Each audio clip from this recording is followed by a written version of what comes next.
You were excited to move into the top floor. There'd be no more stomping around above your head while you were trying to sleep. No more dogs jumping and barking above you at all hours of the day.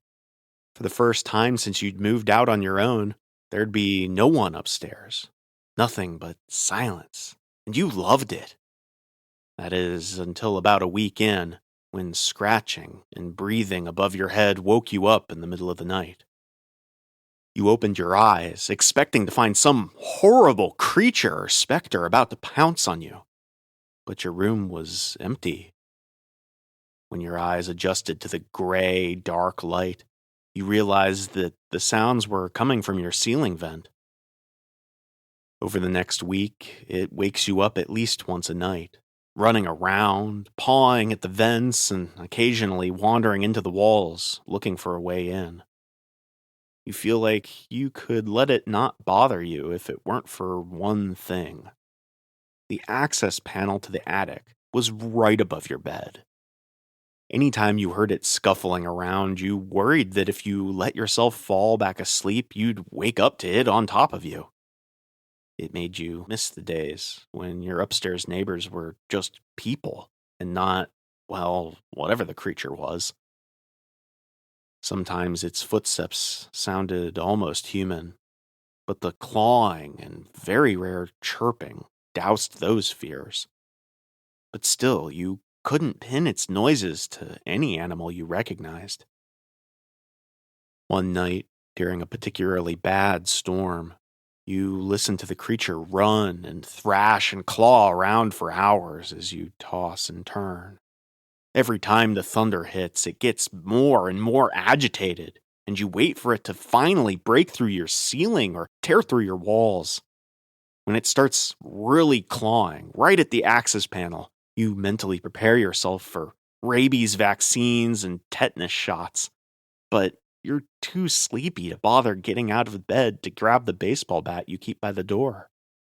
Whatever it is, you know it's not a real threat to your safety. But then the rain gets a little louder, and your room gets a little colder, and a breeze ruffles your blankets. Turning around slowly to the window on the other side of the room, you realize you'd been so focused on threats from above that you didn't consider those from below. You never thought to lock your window, living on the top floor. At the next lightning strike, you see it. Crawling through the crack it had pried open in your window, impossibly high up, is the podcast inside your house. By Annie Marie Morgan and Kevin Schrock, with today's episode written by Annie Marie Morgan and music by Hex System.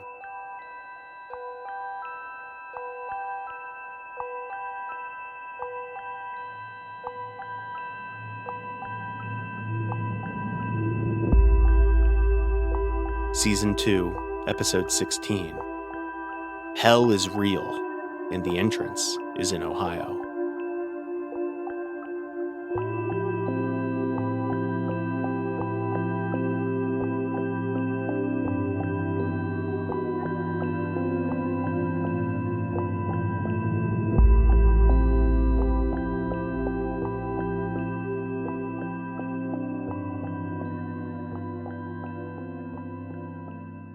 When I was 9 years old, I saw my neighbor, Mr. McCoy, get abducted by aliens.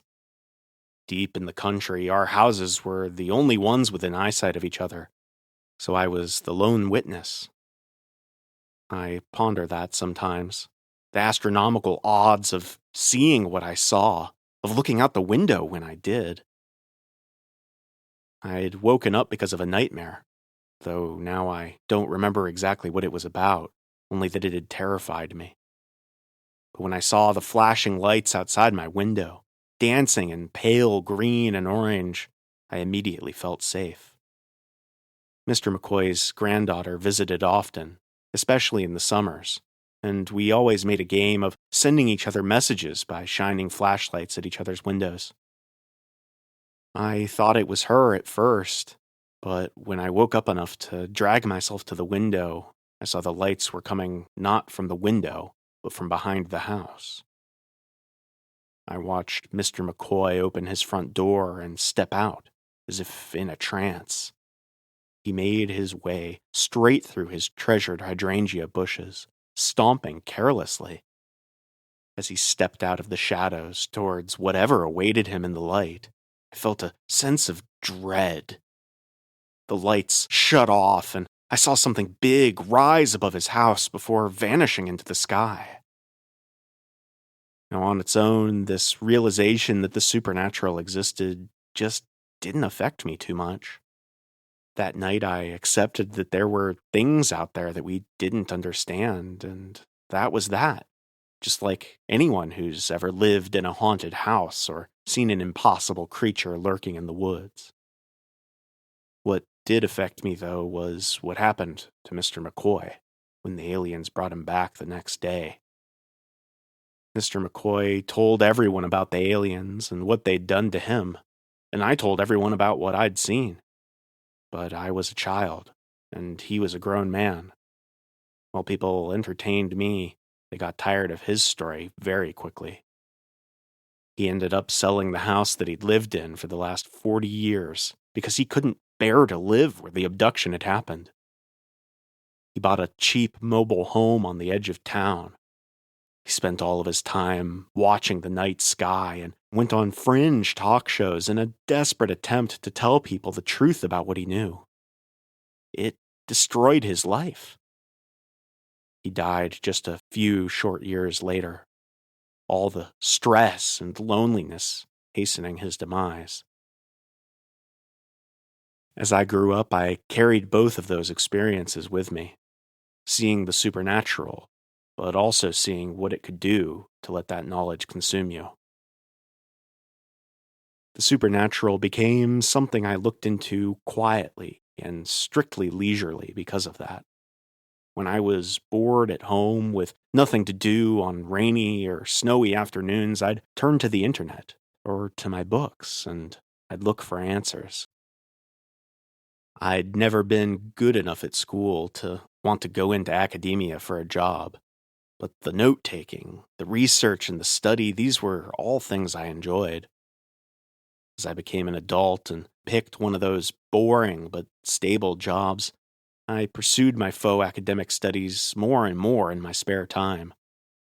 We're supposed to have hobbies that we enjoy, after all, aren't we? Over the years, all my reading and clicking and note-taking led me to the same conclusion over and over again, that there were far more similarities than differences when people experienced the unknown. I started to come up with a theory that maybe the things we described using so many different words, aliens, ghosts, fairies, demons, well, maybe those were all the same thing. Maybe they were just looked at through different lenses depending on the time and the place in which they tormented us.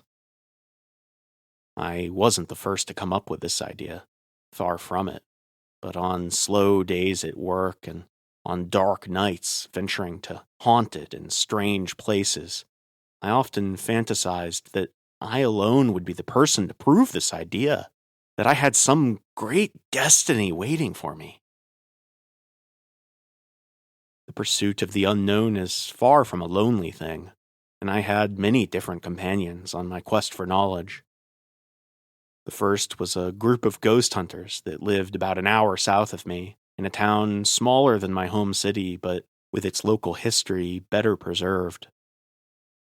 I spent many nights with them in old buildings, and it was nothing like the shows you'd see on TV.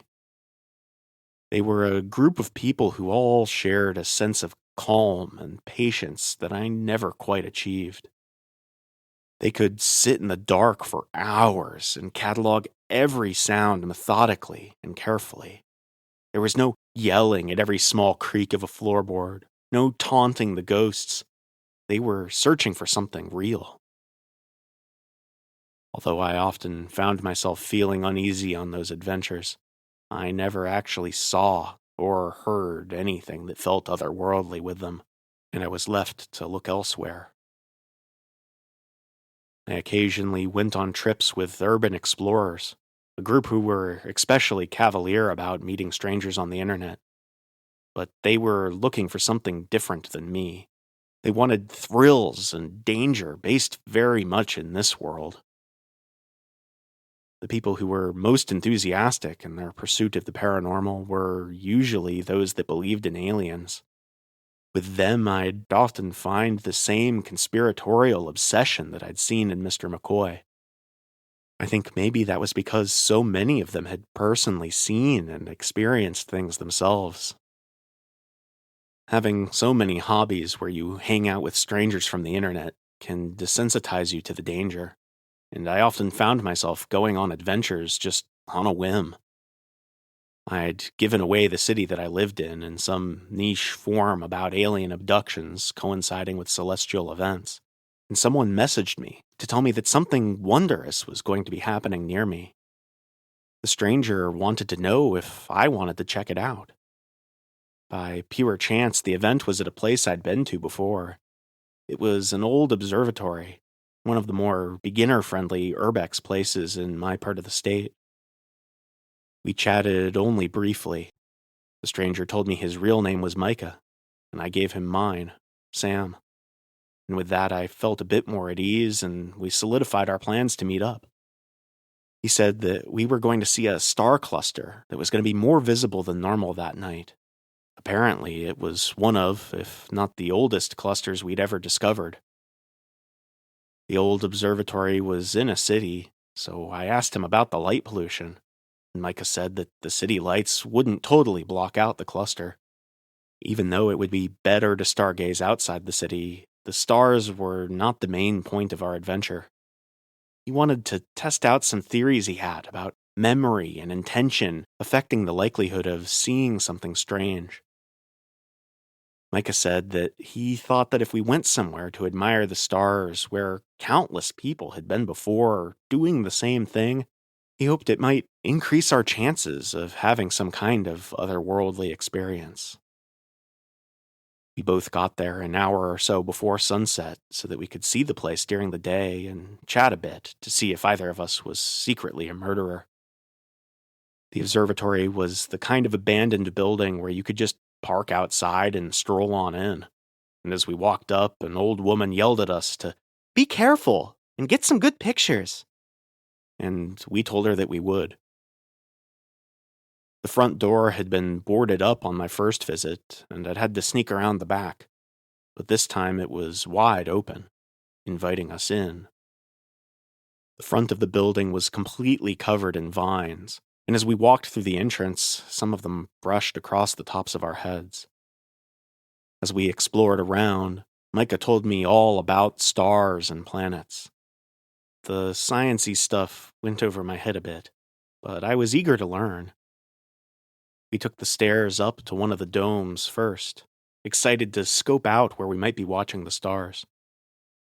The first dome had lost about half of its ceiling panels, giving us a dozen different hollow squares from which we could watch the night sky. We decided to scope out the rest of the building before it got dark, and as we explored the auditorium, a huge room with obscene graffiti covering the seats and stairs, Micah told me about planetary conjunctions, which is when the other planets eclipse each other relative to us, and what that might mean for our destinies. As we ventured into the basement, full of broken wood and a surprising amount of graffiti about the flat Earth, Micah talked about the moon and the way it changes us.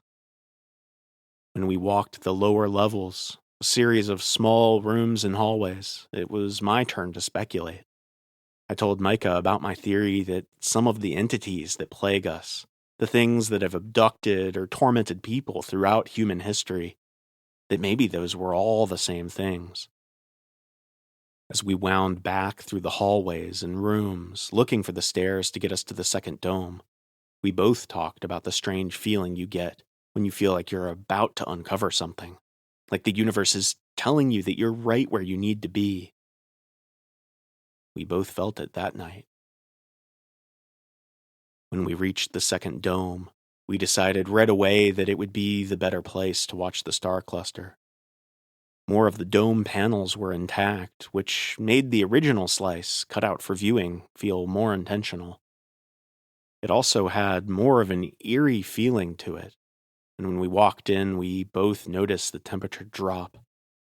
It was important to look for signs like that when chasing supernatural things. There was also a literal sign that we both laughed at. In the middle of the floor, there was a rectangular hole, perhaps where there used to be another staircase. And at the lip of the hole, someone had spray painted hell in all capital letters. With the hell hole at our feet and the heavens above us, we settled in for the night. We cracked open a few beers and watched the sun slip below the horizon. We talked about the importance of keeping an open mind, of being ready to witness something spectacular. Once it was dark enough, Micah pulled out a handheld telescope that he'd brought. He'd rambled on and on about the specs compared to the one he had at home. This one was essentially a toy, but really there was no good way to bring a good telescope to a place like this. He showed me how to use it and gave me a quick tour of the constellations we could see. Then, as it got darker, he showed me the star cluster we'd come for. I forgot the name as soon as he said it. A lot of them were just a string of random letters and numbers, but just like any other group of stars, it was beautiful. Micah told me that it was nearly 13 billion years old, one of the star clusters theorized to be almost as old as the universe itself. Watching the twinkling blue lights, I felt nervous, like I was watching something that I shouldn't be. Or perhaps it was just the anxiety that comes with thinking about how vast and how ancient the things around us are. In about 10 minutes, we'll be the closest to it that our planet gets, Micah said. I'm trying to manifest for something to happen, I said. I don't know what, though. Now don't plan it, he said. Just keep an open mind. He sat in silence for a bit, trying to open up our minds and our souls, if there was such a thing, to the unknown. And as we half meditated, I couldn't help but think about the fact that so many people come back from the unknown traumatized. So many supernatural beings and entities are only ever described as being malevolent. I thought of Mr. McCoy, how his life got destroyed. I thought of the things that the aliens did to him that I didn't understand until I was older. But as the minutes ticked by, I tried to push those thoughts from my head. It's time, Micah said. And as he said it, I realized that I knew what we needed to do. The hellhole was calling to us. Micah stood up before me and started walking, feeling that same wordless pull. I knew then that it had to be something real. I followed close behind him, and he said, "You feel it too?" I nodded, and we both stopped, just at the edge.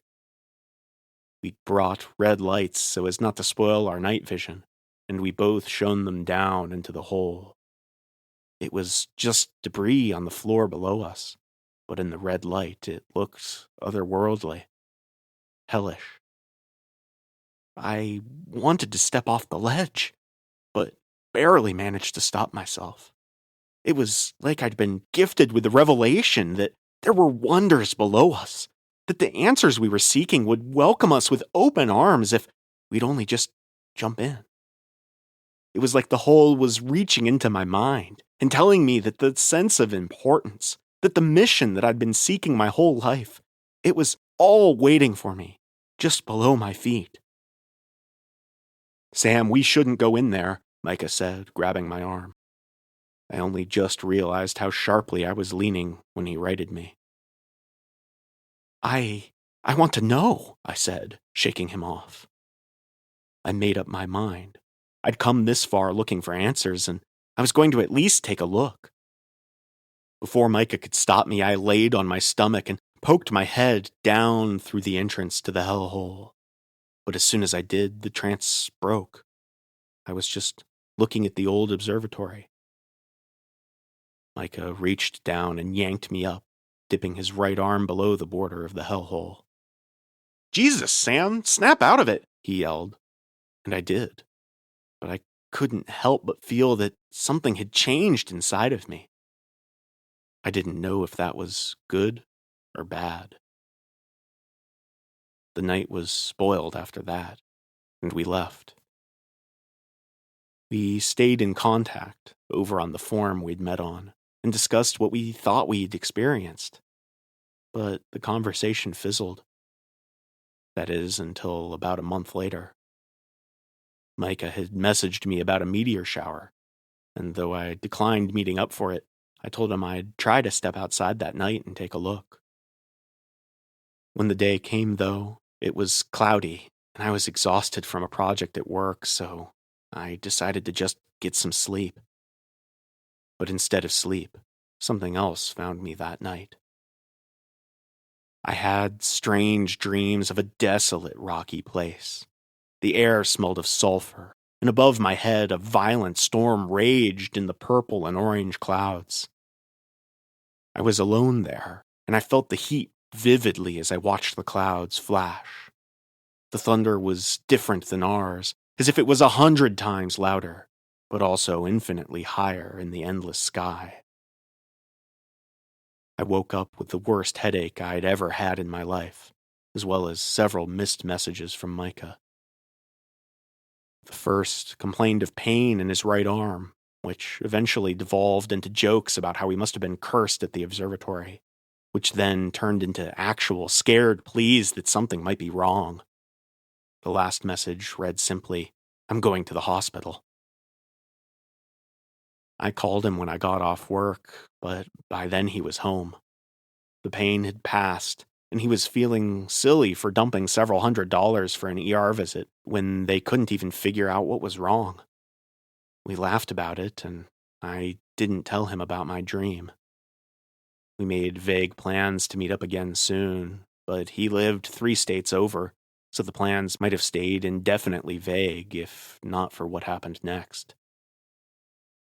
2 days later, the full moon brought me another strange dream. In it, I was breathing sulphurous air and pleasantly warm, but this time the storm above had calmed a bit, and I could hear sounds in the distance. The air was foggy, so I followed the noise, keeping close track of my feet on the porous black rocks below. I walked for what felt like an eternity, following the noise, and only as I felt myself on the verge of waking did I finally make out what the sound was. It was the sound of an untold number of people, all screaming in unison. When I woke up this time, Micah's messages were worse. All throughout the night, he'd messaged me things like, "It feels like someone's slicing my arm open," or, "I think I'm fucking dying." The last one just read, "Help!" I called him as soon as I woke up, and he sounded incredibly tired. I went to the ER again, but they said there's nothing wrong with me. "It's the same arm?" I asked him. "Yes, it's the same fucking arm," he yelled. "I'm telling you, something fucked up is happening. We need to go back to the observatory, and we need to make it right." I talked him down, and I agreed. I didn't want to get closer to whatever it was I was about to find in my dreams. The next big celestial event was the conjunction of Jupiter and Mars, 2 weeks out. We both requested time off work for the trip, but the arbitrary criteria we'd picked for celestial events didn't cover all of them. After 3 days, whatever was happening to us, whatever we'd reached out to, well, it reached out to us once again. This time, I fell asleep and woke up on the other side in a cave. The screams were louder than the storms outside had ever been. This time, I was not alone. This time there was a creature studying me as my head came to in that strange, strange place. I tried to move my arms, to walk away, but everything below my neck felt completely dead. I looked around me, and it was like I'd been buried in rock from the neck down. The creature before me was tall, maybe twice as much as me, and though it was vaguely humanoid, the anatomy was all wrong. The knees had 2 joints, and as it approached me, its legs bent freely at both. Its skin was red and mottled, and it wore clothes that looked black and rotting. As it stepped closer, far too close, I made out a drooping human face on the leg of its pants. It spoke to me then, with a deep and distorted alien voice. "Now this is interesting." Its face was the worst part. It had huge black eyes that blinked with a single translucent membrane. Its nose was upturned, and its ears pointed and high. It was more like a monstrous bat than a person. It was only when it got close enough to me that I could smell its breath that I saw what had been producing the screams. Chained to the wall behind it was the upper half of a man. The rest had been cut away, and though he should certainly have been dead, he screamed as if his lungs weren't hanging out the bottom of his ribcage. The creature saw me looking and said, "You're here a bit early, aren't you?"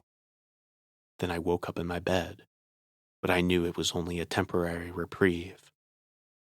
My phone had just one message from Micah this time. It said, "It's happening again, but this time I have a solution." When he woke up, hours later, I prodded him to tell me what it was. He finally confessed to shooting up heroin to numb the pain. The stars, or the gods, or the devil, I don't know who to blame, blessed us with another meteor shower the day before our planned trip. This time I woke up in the cave with the beast again, and it was waiting for me. Once again, it was like I was trapped in the rock, with only my head truly in the other place. "Welcome back." It smiled, showing tiny needle-point teeth. This time, there was no one else in the cave. "You've managed to surprise me. That's a rare thing down here."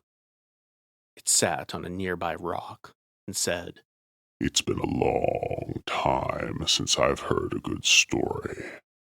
Tell me yours." And so I did. It got me through that night without anything heinous happening to me. Micah was radio silent the next day. I didn't bother with the trip. I knew I'd be back the next night for the conjunction of Jupiter and Mars, and so I tried to mentally prepare for whatever the thing in my dreams would do to me. I read up on hell, and I tried to find a way to bargain, to please the devils down there. Or, I guess, if they live somewhere out in the stars, I should say, up there. But when I came back, the beast simply wanted to show me all the fun it could have with a fresh soul. It did promise me that someday I would get to experience everything I was seeing, though. When I woke up, I tried for a long time to get a hold of Micah. I don't know if it was the heroin or the trips to hell that got him, but I never heard from him again. I had 2 weeks after that before I was called back with a full moon. 2 weeks to think about what I was going to do. I tossed and turned the night of the full moon, but I couldn't fight off sleep forever. When it was time to face my demon again, I had a plan. When I materialized in the cave, or my head did anyway, the creature was already torturing someone. This time it had them on a stone slab. I hate to say it, but I was relieved. Maybe that meant it was going to leave my severed head alone. When it saw me, I spoke before it could. "I need you to tell me something. How do I make sure that I don't end up on that table?" I paused. "I'll do anything." It smiled once again. "It's easy," The thing said. "If you impress the big man downstairs, show him something new during your time on Earth, He'll let you be one of us. He pointed to the person on the table, who was missing most of their skin. And not one of them. It laughed. I was gonna tell you anyway. I can tell you've got the makings of greatness in you. And though I should have been disgusted, I found that I didn't mind the compliment coming from this thing. I had my way out, and that soothed me. Anyway, The creature continued. I want to show you some things that I bet you've never seen before. And show me he did. When I woke up, I felt strangely calm. I'd gone looking for answers, and I'd found them. I had a purpose now. I cracked open a fresh notebook. I liked to start new ones anytime I broached a new topic, a new method of studying the unknown. Only now it wasn't the unknown anymore, was it? I'd seen it. Hell is real. It's somewhere out there in the oldest galaxy in the universe, and it's waiting for us all. Maybe there's a heaven too, but even if it exists, I know I won't go there. A new topic of study would certainly keep me from getting in, but that's a risk I'm willing to take. I've got my quest now, my purpose. Hell lives in my head now. It's taken over, and I've let it. But I won't let it make me miserable. No, if this is my chosen path, my destiny, I think I can find a way to enjoy it. I already know where to find my test subjects after all. People who are quick to venture to secluded places with people they've never met. People looking for something new, something scary. And they'll find it. I'll see to that. On the first page of my new notebook, I start brainstorming ideas for new types of misery. I start penciling in what types of suffering I could inflict on others that not even the devil himself has seen before.